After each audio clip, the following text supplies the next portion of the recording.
SB3 is making it the punishments like harsher. Yeah. It's For less for less product. Right.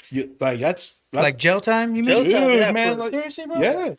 Damn. This bill is making it harder, or not harder. It's harsher Well, to have possession on you now. and now that I mean, because the Farm Bill, it's your constitutional right, your federal right to have access to these products. That's what that bill granted, right? Oh, wow. So now they're taking something that's your constitutional right away.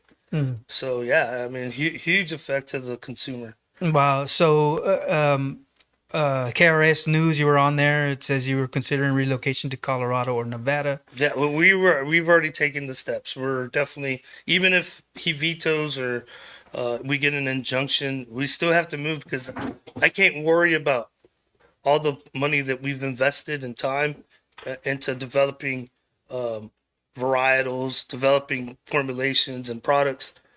I can't do that, manage all that, and still fight the government and hide and you know what I mean. I'm not. Right. I'm too old for all that.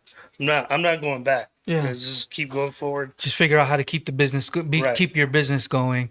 Is the ban forcing y'all to rethink whether it's business plans or broader impacts? I know you just discussed some of that. Are you thinking about some of that, Kai? Or As far as just like moving. yeah, away, or... like say it gets signed, like, dude, Yeah. what's gonna happen to my business? You know what I mean? Have you thought like what's gonna maybe... Yeah, man. I mean, I can't say that the concern's not there. You know, I mean, we've fought quite a few times. Me and Rene have been buddies for a while, and he knows a lot of the stuff that we went through in the beginning. And it's just always been a fight. It's always been a struggle to kind of stay open out there. And this all happened back in 2021, 2022, and we struggled during that time to keep our doors open. But we had just opened a few months prior. The COVID time? No, sir. No, this was after. This was this active fight again. This is since just then? a repeat of itself. Yeah, Damn. man. And Yeah, when the first initial ban, because they tried it before.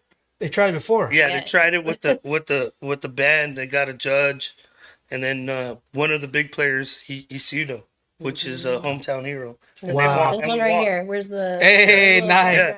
Oh, yeah. It's right there, right there. Hometown Hero, dude. Yeah. They're such a badass company.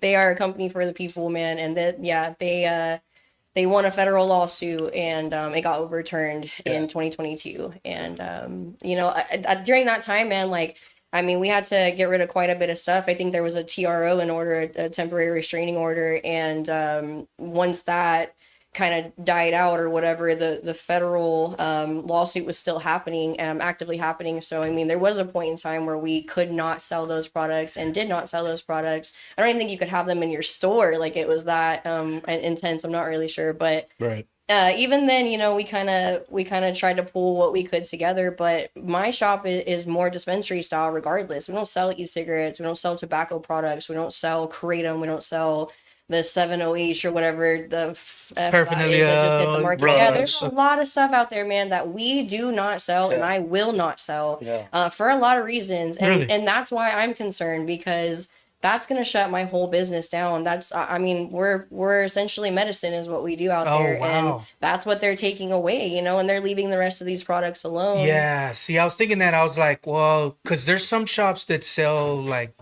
pipes and all this Yeah. other Right, stuff, right, and they right. can lean on that. Yeah, Right. but some smoke shops will stick around.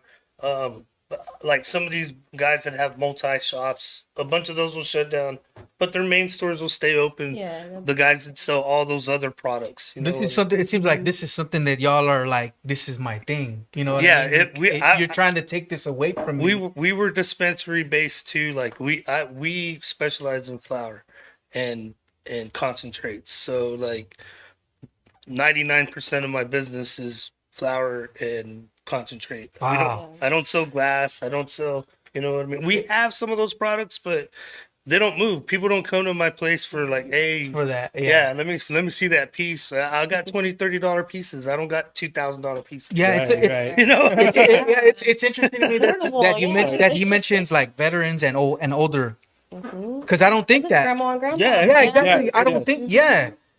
It's ridiculous. Yeah. I mean, Wow. Ridiculous. I feel bad for the pets too. What did they do? They can't get their weed either in Texas. that.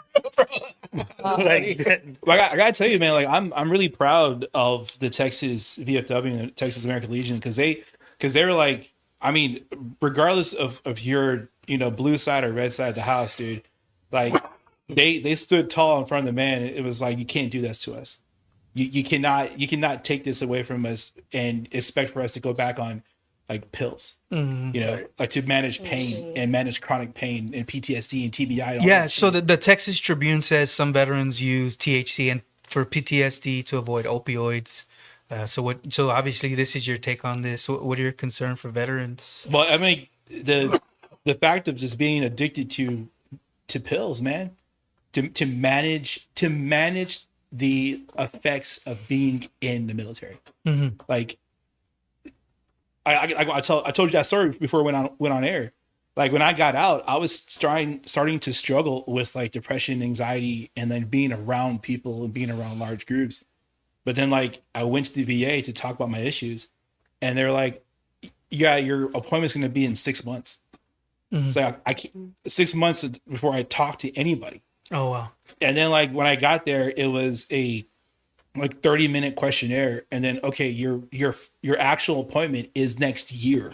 Wow. Like, dude, like I told you before, like I'd rather go get a 24-pack of beer and just like pound that. It's almost just yeah. so like I don't hurt anymore, Yeah.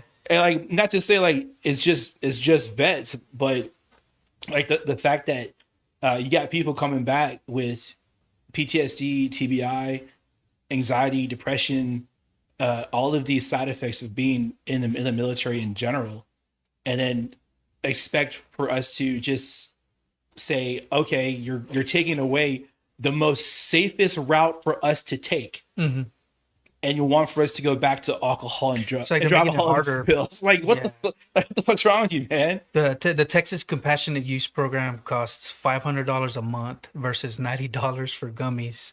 How does this affect access, and what are Panacea and Coastal Buds seeing from that's customers? bad. Because we get a lot of people that have scripts and they think they need their script and whatnot. And here's what I tell everybody: look, for the last 5-6 years, we had no doctor intervention, and I think for the most part, shops have been really successful with providing for their communities, hands down. There's not even I've researched the statistics. There's not even statistics Texas has recorded to show you the intoxication rates of cannabis because they're so low. They don't even report them. Right. Wow. You know what I mean? Right.